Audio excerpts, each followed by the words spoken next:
오늘 말씀의 제목은 드디어입니다. 드디어라는 말은 뒤에 말을 붙이기가 너무나 길어서 그냥 드디어라고 한 것이죠. 다윗이 드디어 통일왕국의 왕이 되는 일이 일어나게 되었습니다. 우리 다윗이 이제 그 오랜 세월 동안 사울의 추격을 받다가 이 사울의 죽음을 계기로 해서 헤브론에서 유다의 왕이 되는 일이 일어났습니다. 그리고 그 유다의 왕이 되고 나서 그것이 사무엘 하 1장의 이제 시작의 부분일 텐데, 그러고 나서 이제 5장에 이르기까지 다윗이 인내하고 기다렸습니다. 사무엘하 성경은 굉장히 짧게 그것을 축약하고 있지만 그 기간이 오늘 본문을 읽어보면 결코 짧은 시간이 아니었다는 사실을 알게 됩니다. 7년 반 동안, 7년 6개월 동안 기다렸습니다. 이 기다림의 시간 가운데 다윗은 이스라엘, 북이스라엘, 이 마하나임의 정부를 두고 있는 이스보셋의 정부를 향해서 군대를 소집하고 침공을 감행하는 일을 하지 않았다는 사실이 우리가 주목하여 볼 그런 점입니다. 북이스라엘은 군대를 소집해 가지고 아브넬을 선두에 세워 가지고 그래서 공격해 왔습니다. 그래서 기브온에서 전쟁을 치르는 일이 일어났잖아요. 그리고 나서 그 이후에도 작은 전쟁들이 굉장히 많이 있었지만 다윗은 자기 민족과 전쟁하는 것을 즐겨하지 않는 그 자기 민족을 향해서는 전쟁에 능한 용사였음에도 불구하고, 장군이었음에도 불구하고 민족을 향해서는 칼을 들지 않았습니다.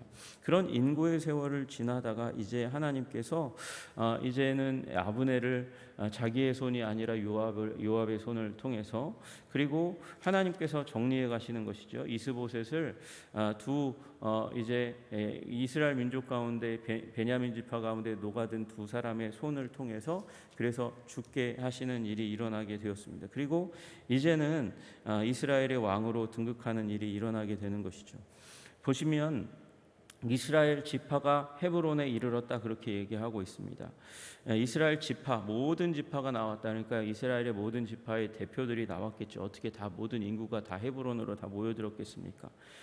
이 지파의 지도자들이 다 나와고 다윗에게 이르되 보소서 우리는 왕의 한 고륙인이다, 그렇게 얘기하고 있습니다. 우리는 같은 뼈와 살을 가지고 있는 자라, 그렇게 얘기하고 있습니다. 그러니까 단순한 이거는 혈연 관계를 얘기하는 것이 아니라 당신과 나는 혈연으로 묶여 있을 뿐만 아니라 이 혈육이 누구에게로부터 오게 됩니까? 야곱으로부터 오게 되는 것이죠. 야곱으로부터 오게 된 그 혈육은 아브라함과 이삭과 야곱에게 주신 하나님의 언약을 공유하고 있는 공동체라는 사실을, 그래서 하나님 안에서의 운명 공동체라는 사실을 얘기하고 있는 것입니다.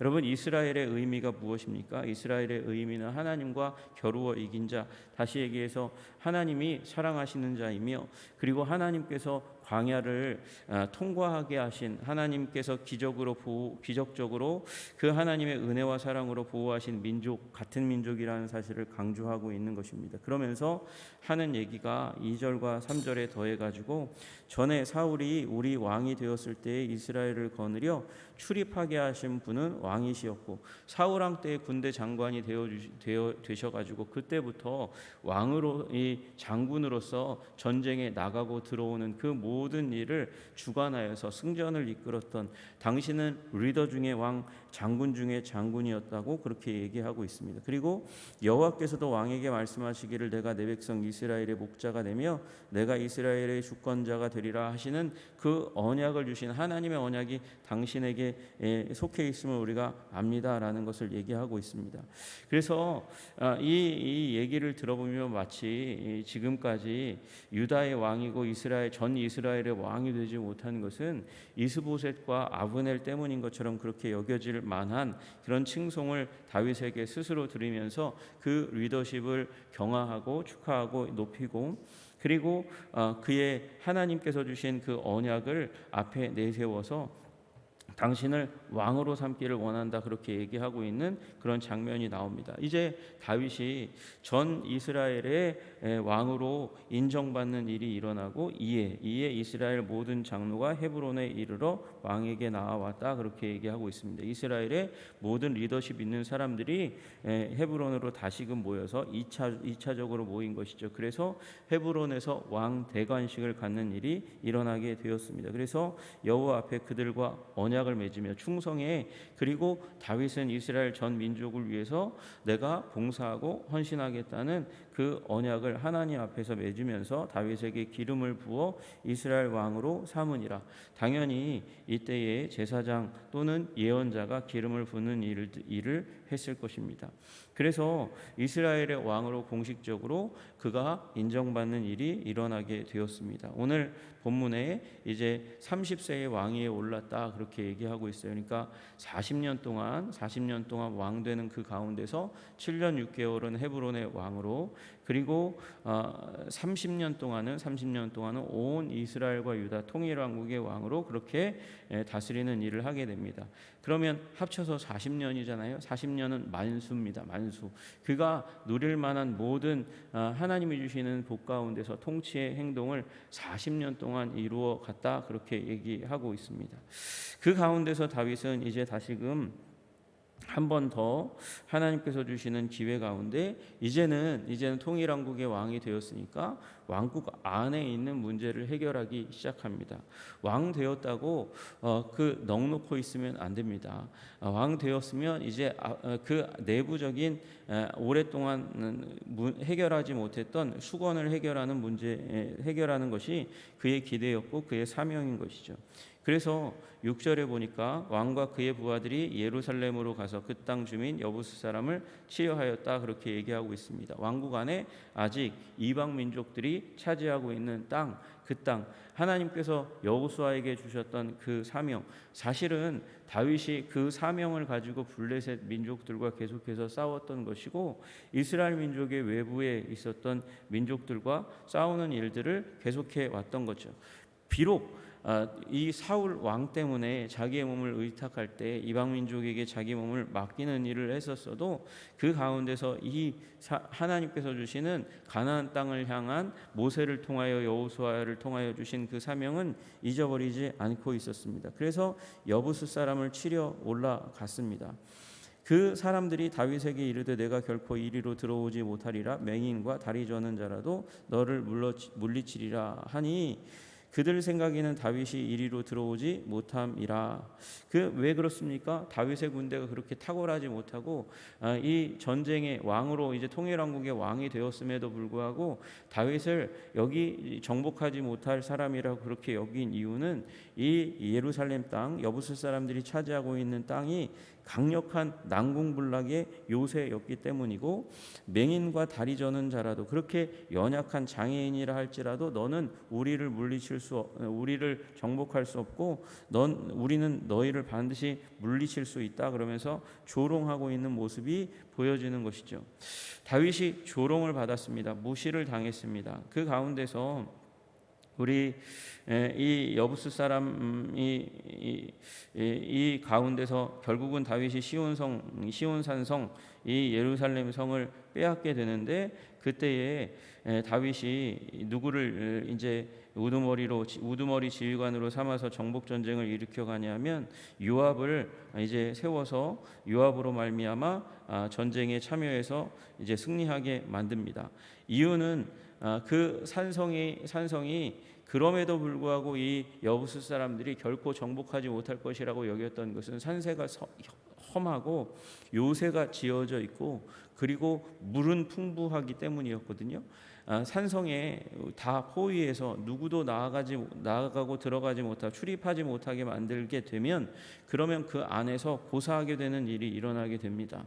결국 그럴 수밖에 없는 것이죠. 그러나 이 다윗성이 요새인 이유는 오랫동안 버틸 수 있는 물근원이 있기 때문인 것입니다. 근데 그 다윗이 요 물근원을 통해서 이 우물로 들어가고 나가는 그 물깃는 대로 올라가서 그래서 이 예루살렘 성 시온 성을 정복하는 일이 일어나게 되었습니다. 다윗이 마음에 미워하는 다리 저는 사람과 맹인을 치라 하였으므로 속담이 되었다 이렇게 얘기하는데, 이 구절을 표면적으로 읽어서 다윗이 장애인들을 비하하고 무시하고 싫어하고 죽이는구나 라는 얘기가 아니라, 여러분 여기 맹인과 다리 저는 사람은 여부스 사람을 말하는 것입니다. 여부스 사람을 칭하는 것이에요. 여부스 사람들이 이 다리 저는 자라도 맹인이라도 너를 칠 수 있다 하니까 가서 저 위에 지키고 있는 우리를 무시한, 우리를 조롱한 맹인과 다리 저는 사람들을 다 처리하라, 여부스 사람을 치라 하는 것이죠. 여러분 이 여부스 사람들이 스스로를 낮추었어요. 자기들을 결국 지키고 있는 사람이 어떻게 맹인이고 다리 저는 사람일 수 있겠습니까? 그러나 다리 저는 사람도 맹인도 너를 다 막아낼 수 있어, 우리는 결코 정복되지 않아, 그렇게 얘기하면서 세웠던 이 여부스 사람의 용사들을 결국은 맹인과 다리 저는 사람으로 비유해서 저들을 정복하라 하는 일이 일어난 것이죠. 여러분 여기에 배울 수 있는 교훈이 무엇입니까? 무시하면 똑같이 당한다는 것이에요. 여러분 무시하기 위해서 자신의 병사를 맹인과 다리 저는 사람, 장애인으로 비유했습니다. 그랬더니 여부수 사람들을 향해서 통칭하는 것이 맹인과 다리 저는 사람인 거예요.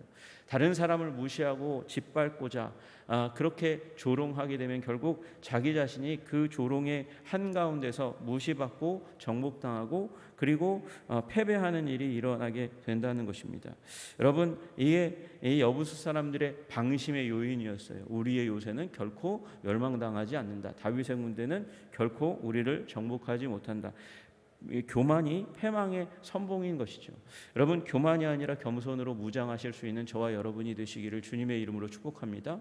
여러분 이순신 장군이 전쟁사에 있어서 최고의 용장으로 불립니다. 최고의 명장입니다.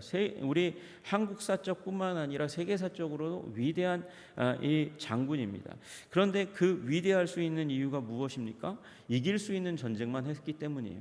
이길 수 있는 계획을 짜고 이길 수 있도록 병사들을 훈련시키고 이길 수 있도록 그 병장기를 대포 쏠 수 있는, 그리고 배를 다룰 수 있는 기술들을 병사들에게 훈련시킨 다음에 나아가서 이길 수 있는 전쟁을 했기 때문에 이순신 장군이 불패의 불멸의 장군으로 불리우는 것입니다. 여러분 다윗이 왜 이 전쟁에서 승리할 수 있었겠습니까? 겸손할 수 있었기 때문입니다. 여러분 겸손의 사람 되어서 인생에 다 승리하시기를 주님의 이름으로 축복합니다. 여러분 그래서 우리 앞에 난공불락의 성이 우리 앞에 도사리고 있고 우리 앞에 서 있다 할지라도 하나님 앞에 큰 은혜를 구하고 하나님이 주시는 지혜와 명철 가운데 우리가 세울 수 있는 계획들을 세워가시기를 주님의 이름으로 축복합니다. 기도했다고 아무 계획도 없이 나아가는 것이 아닙니다. 느헤미야가 그렇게 행동하지 않았어요. 이 예루살렘 성의 성문이 소화되었다는, 이제 피폐해졌다는 얘기를 듣고 느헤미야가 금식합니다. 기도합니다. 눈물을 흘렸습니다. 통곡했습니다. 아파했습니다. 그러나 거기서 끝나지 않고 그는 그 금식으로 말미암아 파리해진 그 얼굴 가운데서 왕에게 나아갑니다. 잘못하면 죽을 수 있는 일이었지만 사랑하는 왕이 나에게 질문을 할 것이고 그 질문에 대해서 그는 대답을 가지고 있었습니다. 지혜가 있는 사람이었다는 것이죠. 여러분 그러므로 우리의 삶 가운데 난공불락의 요새가 우리 인생 가운데 도사리고 있다 할지라도 기도로 먼저 준비하실 수 있는 만왕의 왕, 모든 문제의 해결자이시며 모든 길 없는 곳 가운데 길을 만드시며 기적으로 우리의 삶을 새롭게 재창조하실 수 있는 우리 미라클 메이커인 주님 앞에서 기도하고 지혜와 명철을 구하고 도울 자를 붙여달라고 기도하는 저와 여러분들 되시기를 주님의 이름으로 축복합니다. 그래서 다윗이 결국은 이 성을 정복하고 9절에 다윗이 그 산성에 살면서 다윗성이라 이름하고 트로피죠. 다윗에게 있어서 난공불락의 성을 정복하였다. 트로피에 해당하는 것이고 거기 밀로에서부터 테라스가 지어진 이 지역으로부터 안쪽으로, 그러니까 아마 예루살렘 성, 이 여부스 사람들이 이 요새로 지었던 그 성을 바라보고 있는 인공 구조물, 테라스 구조물로부터 시작해서 안쪽으로 성을 쌓아서 다윗성을 구축하고 그 안에 서게 되는 일이 일어나게 되었고, 이것이 상징적인 다윗의 권세와 능력과 강력의 상징이 되어서 만군의 하나님 여호와께서 함께 계시다, 다윗과 함께 계시다는 상징이 되었고, 다윗이 점점 강성하여지게 되는 그런 스태핑 스톤이 되었습니다. 디딤돌이 되었습니다. 그리고 다윗에게 하나님께서 권세를 주셨다는 사람을 주위에 있는 사람이 알게 되죠. 누가 제일 먼저 알게 되냐? 장사꾼이 제일 먼저 알게 되는 겁니다. 그래서 두로 왕 히람이, 두로는 이 이스라엘의 북쪽, 서북쪽의 해안 쪽에 해당하는 도시입니다. 여기는 무역 도시거든요. 지중해를 가로질러서 왔던 배가 정박해서 거기에서 물자를 내려놓고 물자를 싣고 다시 지중해를 거슬러 올라가서 마케도니아 쪽으로 나아가는, 그런 또 이집트로 나아가는 아주 중요한 무역 항구 도시입니다. 거기에서 또한 이 두로가 모든 물자를 다 소비하지 않거든요. 거기에서 밑으로는 이 이스라엘과 여러 주변 민족들에게 상품을 나누어 주고, 이 아시리아 시리아 지역 가운데 또 물자를 나누어 주는 가운데 당연히 다윗의 왕국과 좋은 길이 있으니까 좋은 관계를 맺어야 합니다. 그래서 다윗에게 이제 충성과 사랑을 보여주는 그런 표시로 사절단을 보내고 돌을 보내고 석수들을 보내어서, 그래서 다윗성을 대신 건축하여 주는 일을 하게 됩니다. 왜 이렇게 지어줬겠어요? 건축해 주면 자기는 무역을 통해서 더 큰 부를 이룰 수 있으니까. 그 가운데서 다윗과 좋은 관계를 이루지 못하면 그 모든 무역이 막히니까, 장사꾼으로 살아갈 수 없으니까 그렇게 한 것이죠. 그 가운데서 다윗은 고백을 하게 됩니다. 다윗이 여호와께서 자기를 세우사, 여호와께서 나를 세우신 것을 다윗이 알았더라. 맨 마지막의 동사 알았더라. 이 모든 것의 근원은 자기가 잘났기 때문에, 자기가 용사이고 잘 싸웠기 때문에, 자기 주위에 요압과 같은 사람들, 그 수많은 사람들이 붙어서 내가 한마디만 하면 일사불란하게 움직여지는 대신들과 장군들이 있기 때문이 아니라, 여호와께서 자기를 세우사 이스라엘 왕으로 삼으신 것과 그의 백성 이스라엘을 위하여 이스라엘이 자신을 위하여가 아니라 그의 백성 이스라엘을 위하여 자기를 하나님께서 세우시고 그 나라를 높이신 것을 알았더라, 그렇게 말씀하시는 것이, 그걸 그렇게 깨달았고 겸손하게 인정했다고 얘기하는 것이죠. 여러분, 다윗은 하나님의 종으로 이스라엘 백성들을 섬기기 위한 이스라엘 종으로 그렇게 서 있는 모습을, 고백하고 있는 모습을 우리는 12절 가운데 보게 됩니다. 여러분, 위대함은 다윗이 왕위에 오른 것이 위대한 것이 아니라 자신의 본분을, 그리고 그 권세가 어디로 온 것인지를 명확하게 아는 것, 거기에 진정한 위대함이 있다는 사실을 우리는 알아야 합니다. 여러분, 결정적인 때에 하나님께 모든 영광을 돌릴 수 있는 저와 여러분이 되시기를 주님의 이름으로 축복합니다. 겸손의 사람이 되니까 승리하고, 겸손의 사람이 되니까 하나님께 영광을 돌리고 자신의 사명을 아로새기는 일이 일어나고, 그래서 실수해도 다시 복귀할 수 있는 하나님의 사람이 되는 것입니다. 여러분, 저와 여러분 가운데 드디어의 하나님의 역사가 있으시기를 주님의 이름으로 축복합니다. 인고의 세월을 지키면서 하나님이 주시는 복을 누릴 수 있는 저와 여러분이 되시기를 주님의 이름으로 축복합니다. 드디어의 자리 가운데서 트로피를 받고 나서 그 자리에서 교만하게 서 있지 않고, 그 자리에도 하나님께 영광을, 자신의 사명을 기억하고 그것을 아로새기고 거기에 마음을 두고 살아가실 수 있는 저와 여러분 되시기를 주님의 이름으로 축복합니다. 불패의 인생이 될 것이며, 패배하더라도 넘어지더라도 그 자리에서 일으켜주시는, 회복시켜주시는 주님의 은혜를 누리게 될 줄로 믿으시기를 주님의 이름으로 축복합니다. 기도하겠습니다. 하나님 아버지, 다윗은 이스라엘의 왕이 되었음에도 불구하고 하나님의 사명을 잃지 않고 여부스를 향해서 나아갔습니다. 교만이 행하여 자신의 잘남을 그리고 왕의 권위를 높이고 구축하고 세우는 일 가운데 몰두하기보다 하나님을 인정하고 하나님께 영광을 돌리고 하나님이 주시는 본분을 잊지 않았습니다. 가벼워 보이는 일처럼 보여도 사울이 그 지점에서 실패했고 넘어졌고 깨졌고 박살이 났습니다. 하나님, 작은 성공으로 도취되는 존재들이 되지 않도록 주님 도와주시옵소서. 하나님, 우리로 우리 인생 가운데 주신 작은 일들 먼저 하나님의 권위와 은혜를 인정하고 하나님을 높이는 삶을 살아갈 수 있도록 주님 도와주시옵소서. 그래서 40년 만수를 채우기까지 우리 다윗이 왕으로서 통치하며 태평성대의 이 시대를 열어갔던 것처럼 하나님, 우리도 작은 성공에서 만족하지 않고 하나님께 붙들림 받은 인생이 됨으로 말미암아 우리 인생의 마지막 날까지 하나님이 동행하시며 도우시며 번성하게 하시는 형통한 인생 될 수 있도록 주님 도와주시고 인도하여 주시옵소서. 우리를 붙드시는 우리 주 예수 그리스도 이름 받들어 기도드리옵나이다. 아멘. 하늘에 계신